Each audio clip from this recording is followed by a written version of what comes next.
Hello everyone, তোমরা সবাই কেমন আছো? তো চলো, সেদিনকে ঝড়ে কতগুলো আম পেয়েছিলাম, সেই আমগুলো দিয়েই কি করলাম, চটপট দেখো কি করলাম। তো মেশিনে ভালো করে এটাকে কুচি কুচি করে নিলাম যাতে খুব সুন্দর হয়ে যায়। তো তারপরে সেটার মধ্যে চিনি দিয়ে ভালো করে মা মেখে নিল। তো এটাকে ভালো করে মাখার পর কিছুক্ষণ রেখে দিতে হলো। তারপরে একটা কড়াইতে পাঁচফোড়ন, সাদা জিরে, মৌরি আর ধনে দিয়ে লঙ্কা দিয়ে একটু ভালো করে টেলে নিয়ে সেটা মিক্সিতে গুঁড়ো করতে দেওয়া হলো। তারপরে কড়াইতে আমের ওই মাখাটাকে ছেড়ে দিলাম।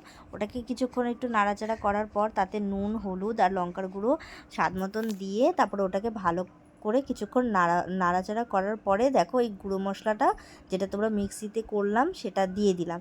দেওয়ার পরে ভালো করে যখন ওটা আঠালো ভাবটা চলে আসবে তখন নামিয়ে নিতে হবে। তো তারপরে সেটাকে নামানোর পরে দেখো দেখতে কালারটা এত সুন্দর হয়েছে আর খেতেও খুব টেস্টি হয়েছে। তোমরা বাড়িতে অবশ্যই এটা বানিও আর চ্যানেলটাকে সাবস্ক্রাইব আর একটা লাইক করে দিও। চলো টাটা।